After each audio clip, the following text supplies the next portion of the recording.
Welcome, everyone, to our last webinar of the 23-24 school year. I'm really excited for this one, and I particularly like when we get to bring experts from the social justice field into conversation more directly with our students. For those who are joining us now or who will watch later on YouTube, I'm Dr. Megan Clark. I'm a theology professor in the Department of Theology and Religious Studies here at St. John's. And with Dana Livingston, we are the co-chairs of the St. John's CRS Global Campus Committee. One of the key aspects of our job is to create opportunities for our students, faculty, and wider community to engage in broad social justice and global justice conversations. And in this in particular, we get to hear from the field, from somebody who is working in development, and highlight the brilliance of some of our current St. John's students. As is our practice, we pause for a minute to gather ourselves in prayer. And while I usually pull kind of a CRS or one of Pope Francis's prayers as it is coming to the end of the semester, and we will have a lot of graduating students coming as well, I'd like us to ask God to bless the efforts of all of our students, faculty, as they come to an end of another academic year. We ask God's blessing on not only our students in their exams and the culmination of their semester, but also as they go out, those who are graduating as they go out and they look for jobs and they decide their future career path.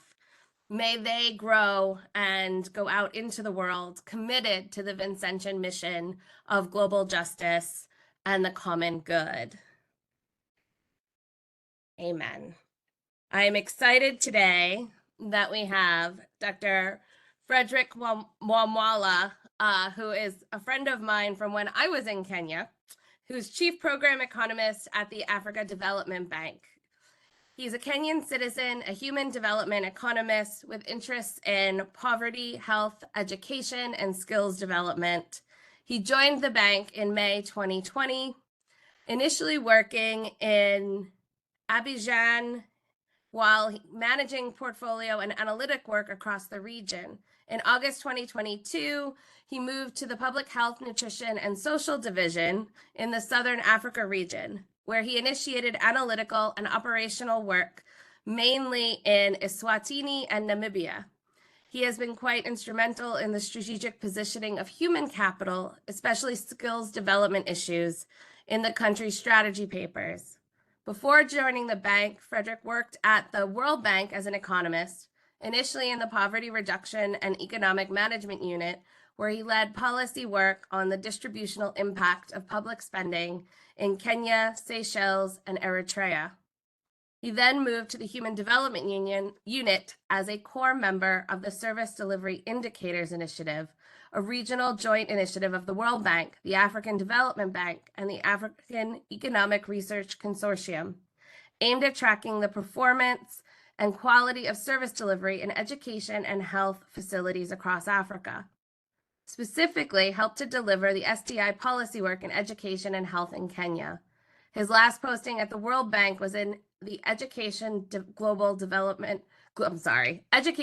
Practice Unit, where he was part of the team that delivered the US $88 million Kenya Primary Education Development Project, aimed at improving foundational learning in Kenya. Besides, he led a national multi-sector working group that delivered Kenya's National Education Sector Strategic Plan from 2018 to 2022.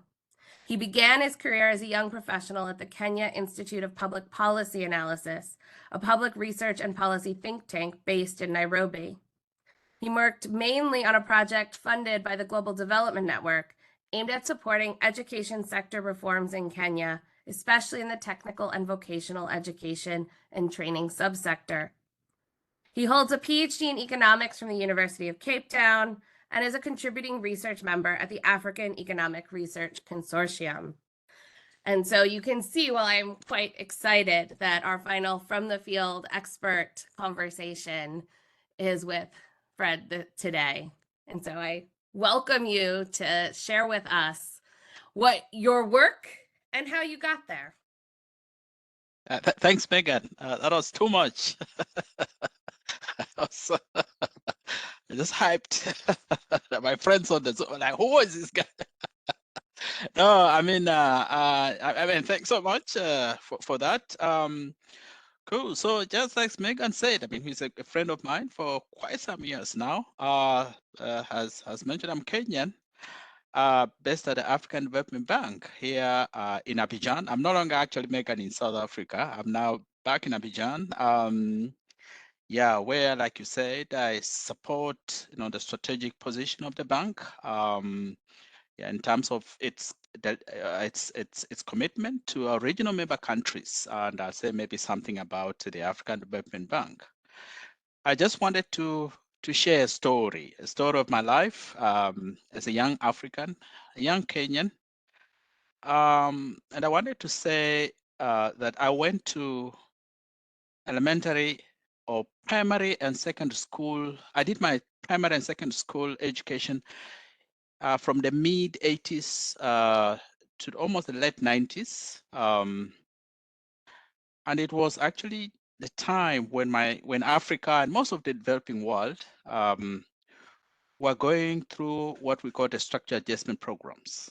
As many of you know, SAPs were kind of a set of policy reforms that the so-called Bretton Woods institutions, the IMF and the World Bank, kind of imposed on countries so as to secure loans. It was around this time that countries, especially in Africa, were going through lots of problem, and the thinking was, oh, maybe it's because of the public sector. It was inefficiencies in the public sector, and therefore there's need to reform the public sector, and reduce, for instance, government spending, and especially in the social sector. The so-called austerity measures. I don't know how to pronounce that, but the subs were generally saying, "Oh, you guys, your wage bill is so bloated. You're spending so much in education. You're spending so much in health. Reduce that. Free your exchange rate. Open the doors to trade." And the belief was reducing government spending and inefficiencies will lead to poverty reduction and economic growth. So that was the time that I lived through when I was going through my primary and secondary education. Listen, it was also a time when my own country, Kenya, was witnessing the worst human rights abuses. There are unlawful killings, forced disappearances of human rights defenders, and high levels of corruption. This was the time, and not just Kenya, but most of the African countries were going through these governance issues. So in Kenya, the time I was witnessing sort of, perpetual riots and street demonstrations led by the civil society organizations and the church. And I'm sure maybe if you spoke to Father Elias Omondi, he will confirm the facts that I'm talking about. Now, what was the effects of all this? This led to deteriorating or falling social outcomes, poverty, escalating poverty levels and school dropouts.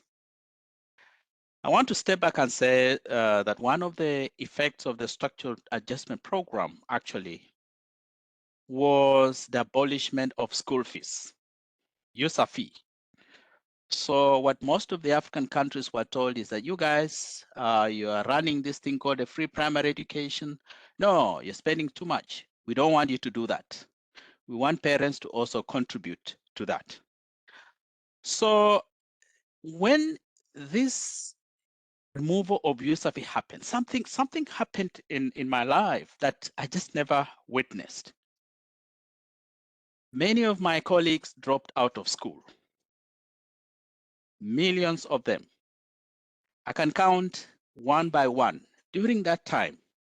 And remember, the fee for primary in a year was almost like $2 at a time. So just because of $2 withdrawn from government helping, many of the colleagues that I know now dropped out of school. So on average at the time, a typical parent had like 3 kids in school.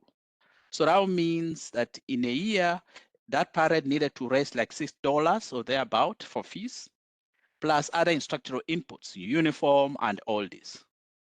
And the parents just couldn't. So most of my friends dropped out of school. Now I was lucky together with my siblings, and there were many of us to remain in school simply because my dad was a primary school teacher. And I think at that time, his monthly income, accounting for inflation, now would be something like $10 monthly income.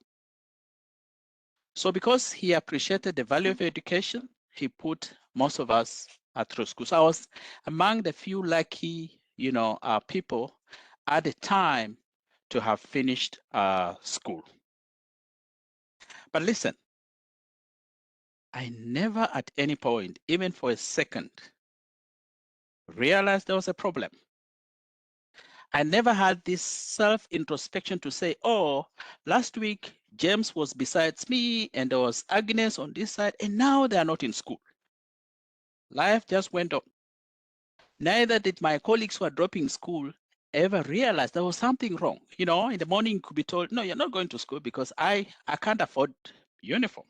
And you remain in school, you go to look after cattle, you do, this normal household chaos that children do. What surprises me, and I later learned on, and up to now, I still regret and think about it, is I just never knew that was a problem. I never knew there was a problem. So it was like a pyramid. You start in grade 1, like 300 of you, and by the time you're in grade 5, half of you have dropped off. And you're just going on. You just never realized that there's a problem here because education is a right. It's a right. I mean, a right through the social contract because we're paying taxes to government and it was their responsibility. It was, it is, and it will always remain the responsibility of government to educate its children. Actually, in Kenya, we have the Basic Education Act, which says every child has a right to education. Now, it was until I joined the university to study economics that I realized there was a problem. And there has been this historical problem that, none of us thought about. So I attended a development economics class, and it was at that time that, we were learning about theories of development, the effect of structure adjustment program, the trajectory and the historical, trends of Africa's development. I realized, oh my goodness, there's these millions of wasted people who dropped out of school, highly potential guys that I know, and I meet them up to now. And and it's been proven, education is the cornerstone of everyone's life. I mean, if you tamper with somebody's education, that effect sort of catches up with generations, and it becomes like a vicious circle of what they call the poverty.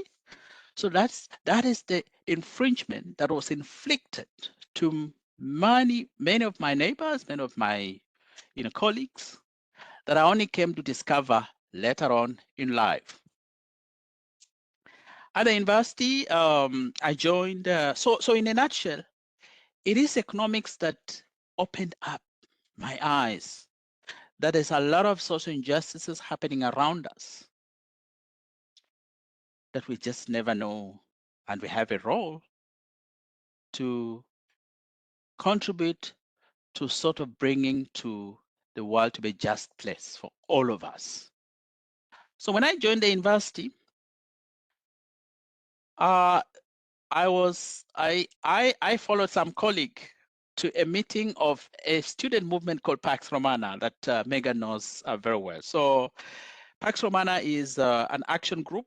It's a Catholic action group that enhances some sort of the spirituality of action among Catholic students and Catholic professionals. It's guided by the motto, preferential option for the poor. I mean, Francis has been so much talked about. It's actually Francis who recently opened my eyes about this whole idea of preferential option for the poor, thinking about people on the margins of society, thinking about people on the peripheries of society. You know, my friends who dropped out of school.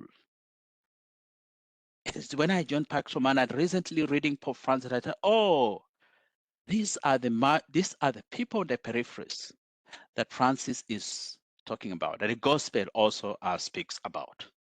So Pax Romana gave me space to think about social evils around me and reminded me that I was part of the solution. As a young student, as vulnerable as I was, as helpless as I was, after all, I was just a student. I was not earning any income. I mean, I was just part of, the ecosystem. I became a national chairperson of this movement in my second year of studies. And like I mentioned, around the time I was also joining university, there were always frequent student riots, and most of my colleagues will spend about 5, a degree will take 4 years, but then, people will take about 6 years or 7 years, doing the undergrad, just simply because, you enter, there's a strike, you go home for 1 year, you come back. It was just part of all these problems and that my country and most of the African countries were going through. I mean, lecturers go on strike because they haven't been paid, for years, I mean, sort of many things just going wrong. So I teamed up with this as part of Pax Romana with the student administration to come up with a program, and that was called the Peace Unit Program. If you Google it, I think you maybe Megan, about it. So, and the idea was, how do we think about bringing solutions through nonviolence to the problem of perpetual student riot? And so through this program, we were able to dissect really what were the problems, working together with the administration. And I know that as it stands today, I think this is a program that's still existing, and it has immensely contributed to this kind of dialogue between the students and the university administration. After my undergrad, I proceeded to study economics, both at master's and PhD levels. Of course, taking degrees both in Europe and Africa.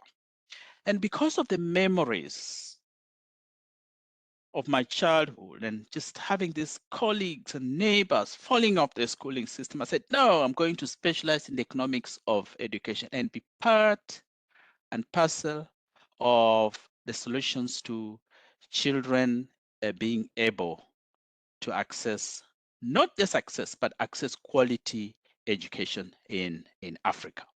So in 2019, as Megan mentioned, I joined the World Bank as in the Kenyan local office, where I spent nearly like 4 years designing and interventions to enhance access to primary education. Like I said, the time I was growing up, and I think it's not that this has reduced so much, but we see lots of development across Africa. This question of corruption and inefficiencies in the way public sector works was rampant. And one of my things that I contributed, or part of the work that I participated in World Bank, is actually trying to look at the best way to sort of link spending in education to the outcomes. So there's a program called the Public Expenditure Review, which is just trying to work with government to say, okay, this is where you need to spend your money in the education sector to get the best outcome. I do recall in one of the analyses, looking at the teacher distribution. And just to step back, in all this work, there was something that always led me to think about those are the margins. So if I was, for instance, thinking about spending, my idea was, what happens? What is the quality of education that kids in rural Kenya, rural places, marginal places, informal sectors are accessing? because the data actually was quite clear.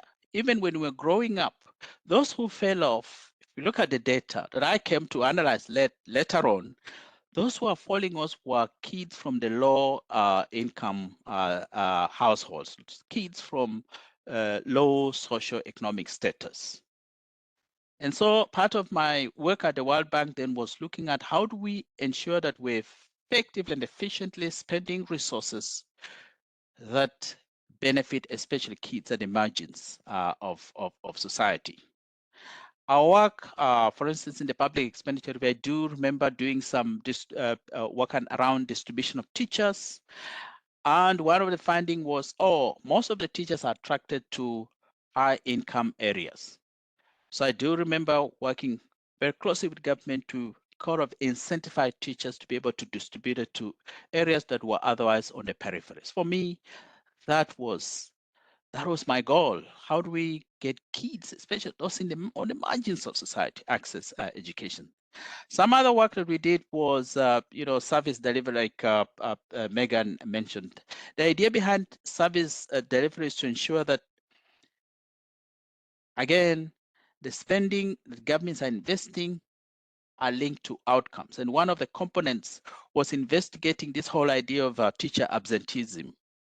We're coming up with instruments to be able to measure whether teachers are actually reporting in school, and if they're reporting, are they doing what they're supposed to do? I mean, because the research that we see across Africa is sometimes teachers turn up in school, but they're under the tree when they're supposed to be in class.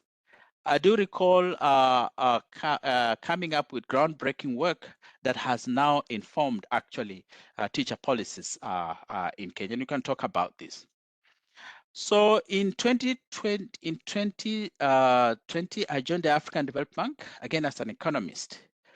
We at the African Development Bank, or the African Development Bank, is a multilateral development finance. We're headquartered here in Abidjan, Ivory Coast, and our aim is actually to promote sustainable economic development and social progress among African countries. We call them regional member countries, and we have 5 priority areas. So the first one is the bank is interested in promoting access to modern and affordable energy for all. Energy is a human right. We work towards, in the second priority areas, we work towards ensuring that Africa is food secure. The third is we promote manufacturing as an engine of job creation. And then we also promote regional integration and value chain development as foundations of ensuring that Africa is integrated. We have the Africa Free Trade Area. I mean, that's part of the work that we do. And last area, which I'm part of, is we work towards improving the quality of life of the African people through ensuring that kids have access to education opportunities, that is enough investment in social protection, enough investment in health, and that we're able to support countries to actually create jobs for young people. So I belong to this department that, like I said, is responsible for the promotion of the quality of life of the African people. And like Megan said, I mostly I spent my first 4 years trying to come up to craft projects and interventions, especially aimed at skilling young people to be able to get great jobs on themselves, but also be able to capture jobs on the labor market. I've crafted programs in project states like South Sudan, where through the bank interventions and the program that I've been following, I've been able to graduate almost 10 PhDs in South Sudan. I mean, in Sudan. Those are people called on the peripheries. I've also been able to come up with some projects in Djibouti, very poor places, where we're coming up with and crafting interventions to see that young people are able to enter in entrepreneurship as a vehicle of job creation. I mean, again, and it happens everywhere. what we see is the public sector becoming quite strained in terms of jobs, and the best way is to create jobs out of the public, the public sector. And one way to do this is to enhance entrepreneurship skills among young people. Like Megan has said, again, I've been involved in crafting, in research and policy analysis, just making sure that the interventions that we develop are evidence-based and that they're based on data and that they're able to deliver. I've just finished taking some work, just trying to look at skills development in the off-grid energy sector. We have renewable energy in terms of the sun is we're quite rich in actually, and what we see is lots of households in Africa moving away from the grid to off-grid, and we're trying to see, what is it that we can do in terms of building skills for young people to be able to go into this kind of very rich, job-rich sectors.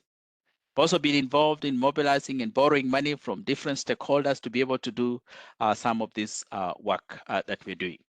Now, in conclusion, just to be a bit theological, I think I'm grateful to God. I'm not a theologian, Megan. Maybe that's why you're smiling. But just to say, I'm quite grateful to God that through this work, having been shaped by this very horrific and bad experience in my childhood, seeing many of my colleagues dropping out of school, I've been able to contribute to God's creation through personal encounter of people in the periphery, children in highly marginalized areas, areas where you go, you can't even survive for a minute. And I thank God for that opportunity. Thank you, Megan. Thank you, Fred. And one of the things because we're a Vincentian University at St. John's, and we talk a lot about how the key Vincentian question is to ask what must be done. And I think you've given us, in telling us your story and your career path and how you ended up in development economics focused on education, you've given us a beautiful example of asking that question in the way that Vincent de Paul pushed, and looking around his world and asking what must be done. We now have three wonderful St. John's students who I will introduce them all, and then kind of going alphabetically, they will kind of respond and engage with Fred in dialogue and conversation. We have Ben Broussard, who is a third-year student from New Orleans, Louisiana, who's majoring in global sustainability and development at St. John's. His studies have led to a particular interest in community economic development, and during his time in the university, he's worked in labor organizing and community advocacy for equitable public transit. He's part of the Ozanam Scholars Program, which is our scholars program dedicated to the study and promotion of global justice. Diane Hauserman is working to earn her PhD in curriculum and instruction from St. John's School of Education. She's a high school social studies teacher for almost 20 years and currently serves as her school's social studies chairperson. And Amika Wenyi is a senior economics major in the Tobin College of Business, originally from Nigeria and also living and studying in the UK before coming to New York.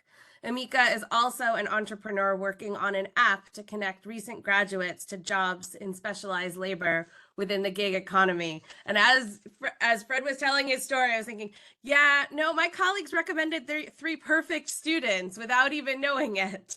And so I invite Ben first to respond and ask questions. Yes, thank you so much. First of all, I want to thank Dr. Wamalwa for coming and speaking. And I really enjoyed hearing your story. I have kind of two quick questions. One of them is a bit more broad and one can get more technical.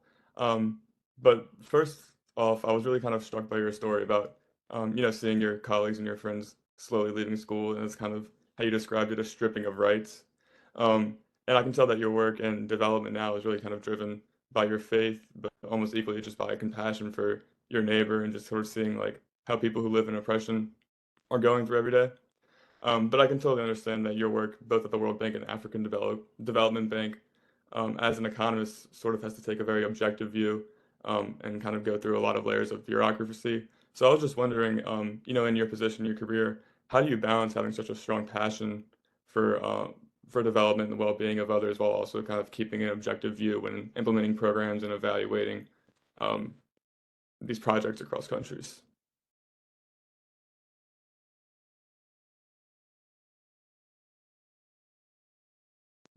I get you. I get you. Like I said, of course, it's not very easy to balance the two. There's always a clash between what you believe in and sometimes what you're doing, which is always influenced by the organization that you're working on. I began by saying that the pain that my colleagues went through were partly imposed by World Bank and IMF, and I found myself working in World Bank. In fact, in one of the sessions in Rome, Pax Romana sessions in Rome, and our colleague asked, "But you are blaming World Bank for this, but you are working in the same place. Why? Isn't that a kind of a conflict or whatever in your faith and all these kind of things?" I don't understand what you're saying.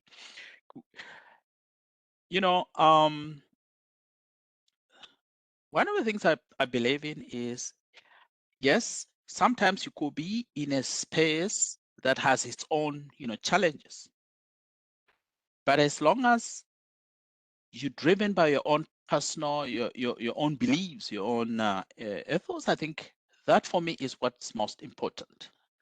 You could be the only person there, or maybe the few of you, but at least you can be able to push through the agenda of what you believe in.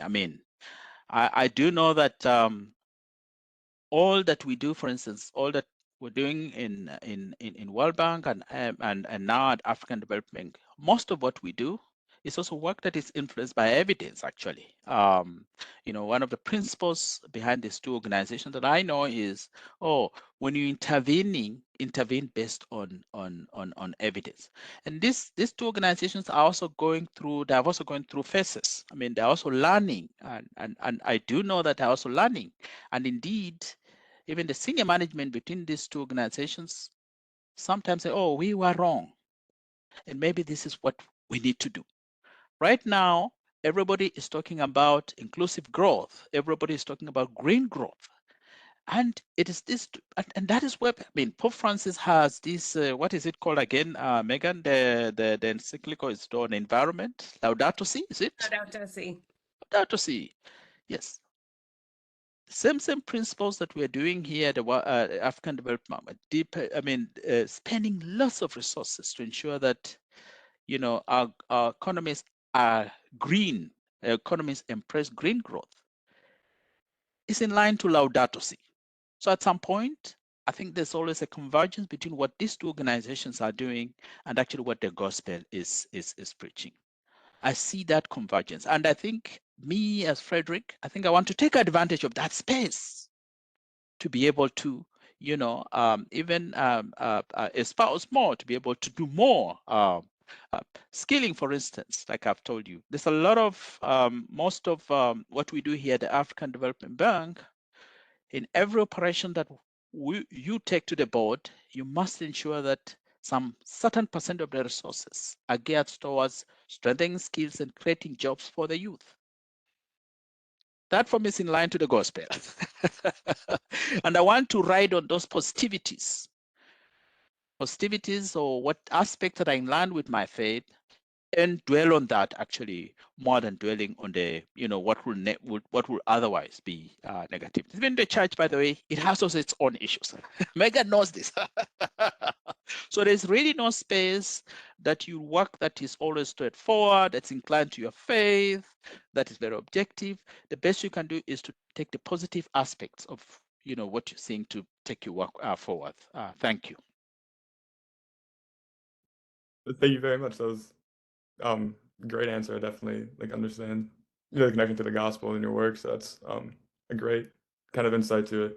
You kind of touched on this just now, but I was also wondering, you described how the African Development Bank touches on a lot of sectors from food security to manufacturing.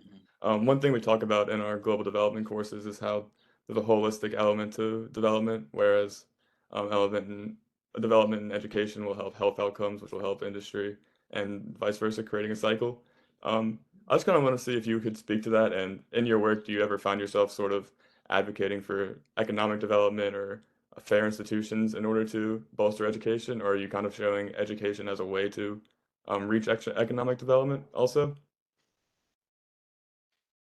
Yeah, I mean, I know that the theory of, the human-centered development. I mean, it's the UN, or if I remember being, you know, you know, that's if you look at the high fives that I mentioned, actually, the high fives that I mentioned, I mean, just there's this Light Up Africa. The first one is, like I said, ensuring access to energy. This whole Feed Africa. How do we make our countries food secure? Integrating Africa and making sure that there's free movement, like you guys in the US, the United States of America. We're also wanting to have the United States of Africa. I mean, this is, we've never achieved that, but now we're pushing that, actually, free movement of people, without infringing their rights, because that creates opportunities for young men and women to go where they want. We're talking about, again, improving the quality of the lives of African people. I do know there's a study which actually showed that these 5 areas alone, if we focused on them, we're likely to contribute to almost 87% of the SDGs. And SDGs are universal. SDGs are quite in line to what you're calling the human, the holistic, end of development. So for me, the African Development Bank, the 5 strategic areas that we have chosen, if we're able to succeed, I can assure you, we will give every child in Africa, irrespective of the economic status, irrespective of where they are, we'll bring everybody at the center. And that is what I call a holistic development, as it were. Great, thank you. Yeah, it's great to see how that comes into form in the institution of the bank. So love to hear about it. Thank you. Diane?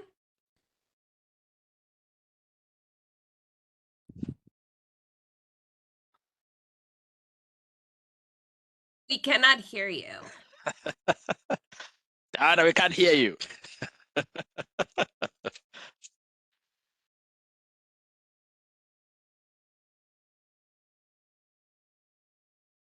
Why don't see? Why don't we go to Amika while Dan tries to figure out what it says? She's unmuted, but it wasn't. We couldn't hear her. Yeah. So Amika. Thank you, Dr. Mawawa. I wanted to, first of all, thank you for sharing your background, and I appreciate your drive and the work you've done over the years. I also appreciate the fact, like Benjamin said, about how you have a lot of biblical references and how you link it back. My first question, I have 2 questions as well. My first question was in relation to what you said about enabling skilled young people with skills to help them get into specialized labor. And I wanted to ask, how does corruption in terms kind of affect that? Because we all know, I'm from Nigeria, and a lot of these African countries, when you look to do something that's entrepreneurial or something that's kind of out of line of, okay, this person could get paid here, there's an impact on it. So what are some of the steps you have in place or your business has in place that helps to reduce the impact of corruption in terms of helping skilled young people to get into specialized labor and eventually explore entrepreneurial opportunities? I mean, thanks. I do I do agree with you. As You're an economist. As an economist, we all agree that corruption is a misallocation of resources. You don't optimize resources in an environment where there's corruption. It diverts resources to where they're not supposed to be. Pockets of people, and like you said, this is a problem across Africa. But I always say that at least as time goes by, I started by making references to the mid 80s and 90s when I was young in elementary schooling and on. But what we see in Africa is, I think we see, first of all, institutions maturing, at least institutions, is it maturing, or institutions being strengthened in a way that they are stemming corruption. And so the corruption levels when I was young are not the same corruption levels that we see now, simply because, like in my own country, Kenya, we have a very strong constitution, where when you are found, at least, there are elaborate mechanisms to deal with you, but that doesn't mean it has reduced. So one of the things that we have been, one of the elements that we do as the African Development Bank is supporting countries to be able to efficiently use resources. So in every interventions, in every, for instance, project that we engage with government, whether it's a grant or a loan, whatever, there's always a component of resources that goes to ensuring that the governance mechanisms are in place, and that the accountability mechanisms, in fact, that is part also of the conditions, the accountability mechanisms to ensure that there's effective reporting of how resources are being used, and mechanisms to ensure that we are able to track resources, and that every time we add on resources, it's based on what you have achieved. And if there are any issues to do with, you haven't used resources as it were, then the funding will be cut. I had an experience in Kenya in 2013, where actually the government of Kenya, for some reason, there was a misallocation of resources. The World Bank then stopped funding, and the government was asked to return the money. So, as African Development Bank, and I know maybe other multilateral institutions, at least I know there are mechanisms that need to ensure that the resources that are being given are used as supposed. I also know that there are also tailored programs within the bank, especially in the governance department, if I'm not wrong, that are geared towards supporting countries to put in place institutions that can stem this evil, that can stem corruption. But I always step back and tell people, at the end of the day, I think corruption, to fight corruption, it needs strong political will. Whether as St. John's University or African Development Bank, I don't think you can really stem corruption, and because you don't own the institutions, you don't own the institutions that like for instance that will hold people accountable. You don't own them.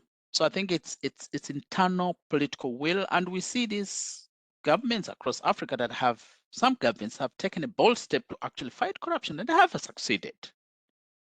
So in a nutshell, I think this issue of corruption, I think it's here with us, but we see progress, especially with the strengthening of institution of governance. In Kenya, every time I'm reading the Auditor General, the officer responsible for looking at public financing, bringing to the fore, and this is the government should say, oh, listen, this department got this amount of money and 200 billion was wasted, or whatever amount was wasted. When we see that kind of intra-government policing, and resources being given to the judiciary to be able to prosecute even people who are involved in these vices, I think for me, that is a positive direction. And that is where maybe we need to support more and more governments to do this. People like Mega, I mean, you're within the university space. We need you to engage in research and policy to be able to support, governments to be able to deal with this virus. It's a research area, actually. It has to do with incentives, that goes to do with structures that needs to be put in place to be able to fight the virus, as it were. Thank you. And thank you for that response. My second question was, in terms of an economy, like how you said, a lot of economies do have corruption. What were some of the incentives used to convince teachers? Because I remember you saying that some teachers didn't want to work in places that were that weren't high income. They wanted to, obviously, depending on the type of economy you're in, you'd always want to get the best outcome. So what were some of these incentives used to convince these teachers to actually take these jobs and continue teaching?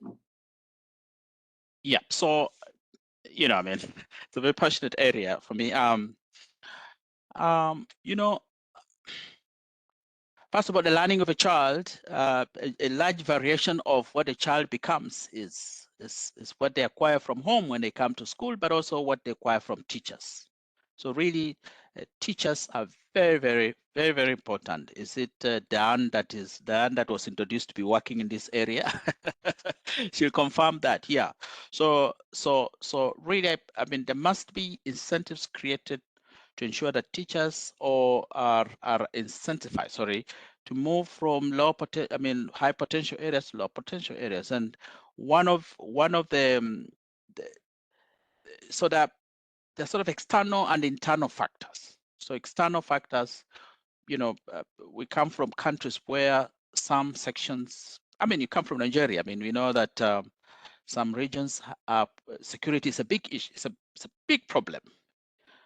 This also the case in Kenya. Castle rustling in the Rift Valley, Megan, this.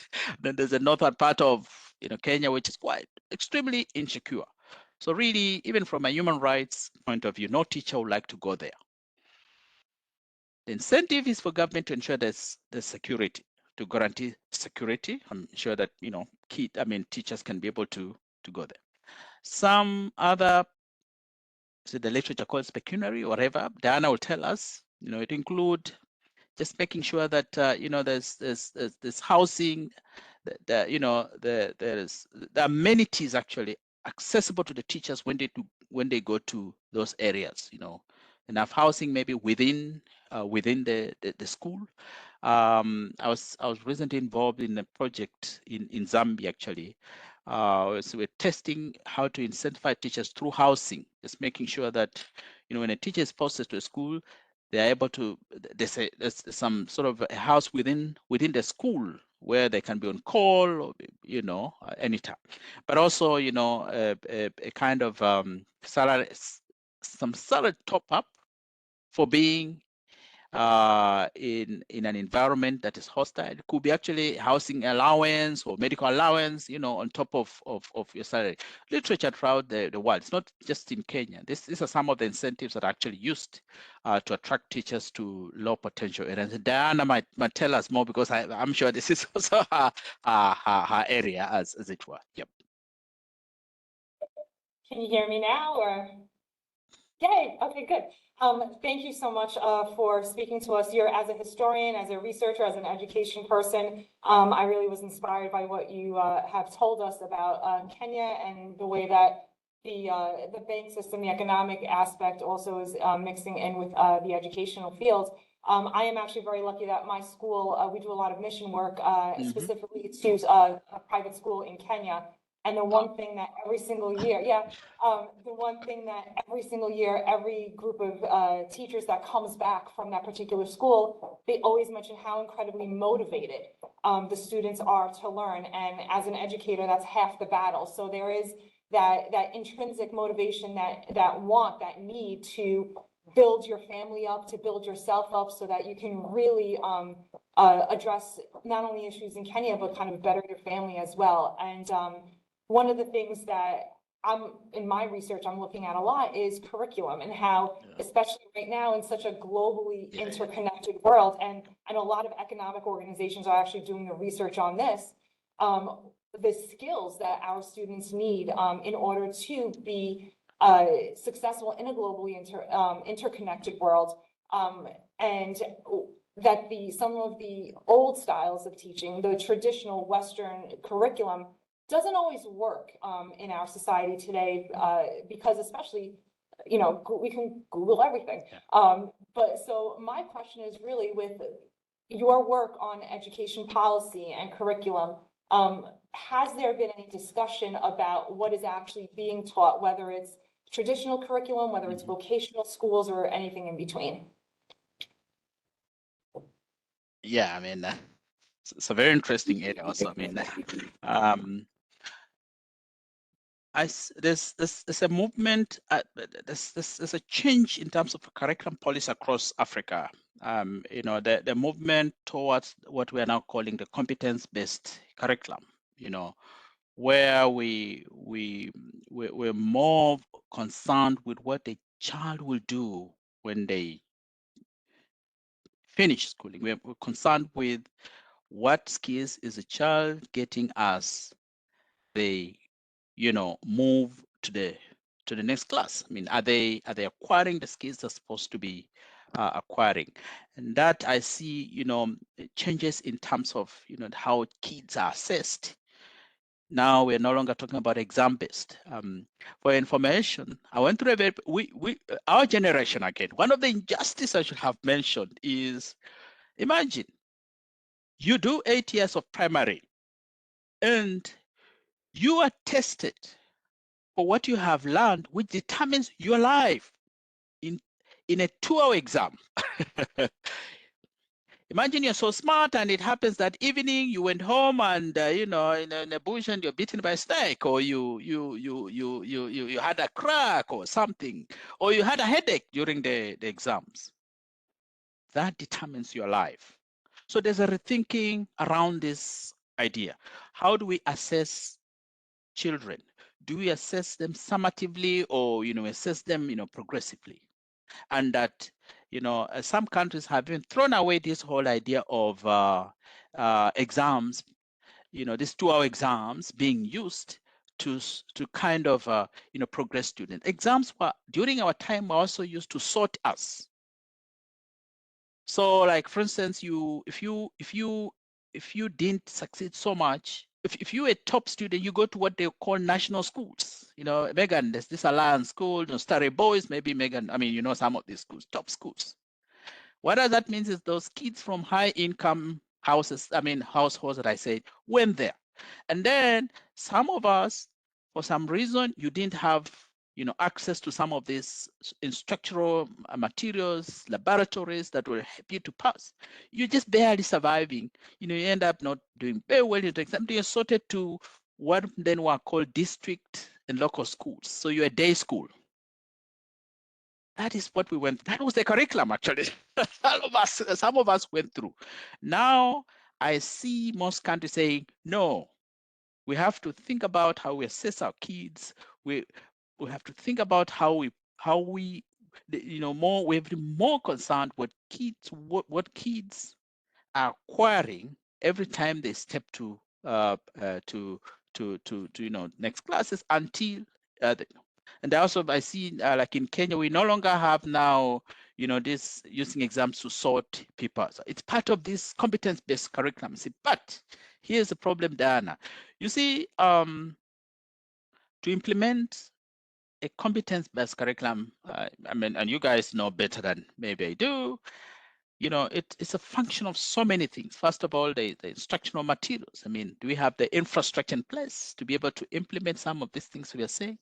You have to reorient teachers. These are teachers who are used to, the traditional curriculum, and now from nowhere, you're only supporting them in a 2 months or 3 months course, and they say, oh, now I want you to teach this curriculum. It's impossible. So there must be a structural shift in the way we train our teachers. There must be a structural shift in the way we craft our instructional materials. There must be a structural shift in terms of infrastructure, and it takes time. But what I see stakeholders across Africa is they're very impatient, especially parents. Naturally, parents have this incentive to want, as a parent, you want the best education for your kid. So you want results now and then.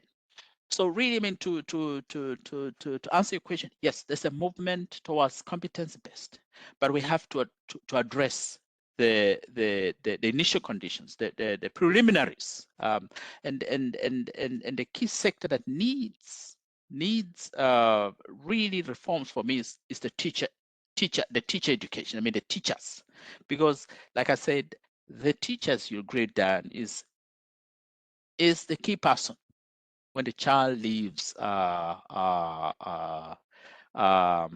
home. In Kenya, I mean, and I'm not ashamed to say this publicly, our education system is in a crisis. I know you. I mean, you've given it positively. I mean, Diana was saying, this school they're supporting, and it has very positive, comments about. But there's a crisis. There's a huge crisis because we're moving very fast to reform our curriculum without thinking about the essentials. Right now, I went to my local primary schools, and they have this junior secondary school. So a primary school, which was a primary school, now hosts the last two classes is a secondary school. Now I ask, but were the teachers prepared? No, it's the same teachers who are teaching this primary school who are now being forced to teach. We have to rethink actually this model, but it's the best. The best way to go is competence-based curriculum, yes, but there are preliminaries that we need to sort out as a region, Africa. Thank you. Thank you so much for that answer. And it's a long journey and a hard journey with a lot of moving parts. And I appreciate your work in that aspect. Thank you.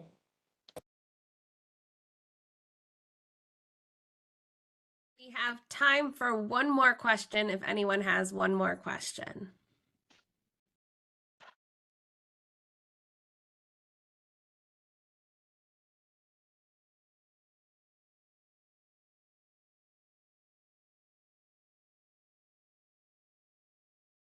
If not, I will take the moderator's prerogative and ask how you're seeing, how does gender equity factor into the Africa Development Bank's education efforts?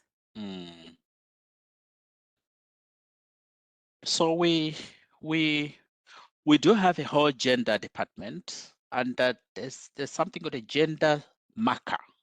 So this is a tool that is imposed. It's a corporate KPI to each one of us to ensure that when you're developing a project, your log frame must ensure that at least 50% of the beneficiaries are female. It's unnegotiable, and I do know within the border constituencies that specifically look out for this. So if I'm crafting a skills project, to support young people in Eswatini get skills, I have to ensure that 50% are female. Now, but here's a problem. We're mostly supporting STEM, science skills. And the problem in Africa is there's some sort of sorting that happens right from the basic education, primary, secondary, where most females find themselves going to humanities and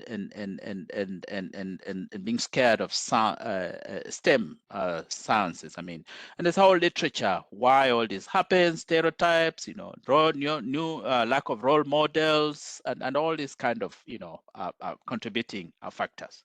So we're intervening at TVET levels. When these kids have already finished primary and secondary, already sorting has happened. You're getting a small proportion of them.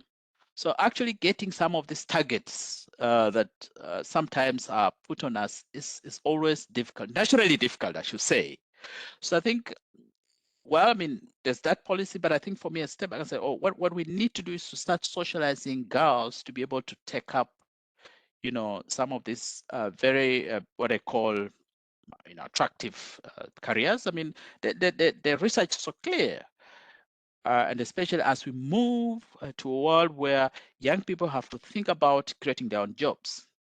And what research shows is that those who go into STEM are able to do that more than those who go to, non-STEM subjects. I mean, and there's a correlation between TVET education and STEM, because most of the TVET courses, where you're using your hands and being practical. And that's where the jobs are actually are STEM oriented. So girls are almost disadvantaged right from the beginning. So we have to address right from the beginning, socialize them to be able to take up STEM subjects right from primary as they go up, so that a large mass of them are joining STEM to be able to benefit from some of the interventions from the bank. Yeah, thank you. We cut right. An awful lot of it really does come back to teacher training. We come back to Diane's question and the need to to have when are we introducing STEM subjects? How are we introducing them? And kind of those kinds of questions. I want we are at time, so I want to thank all of you. I want to thank Fred for sharing a bit about his work and context and career development with our students. And I want to thank Ben, Amika, and Diane for being wonderful dialogue partners. And to thank those who joined us now and those who will watch on YouTube. Thank you. I hope everyone has a wonderful afternoon. Thank you very much. It's evening for me. Okay. Shukran. Thank you, Megan. Asante.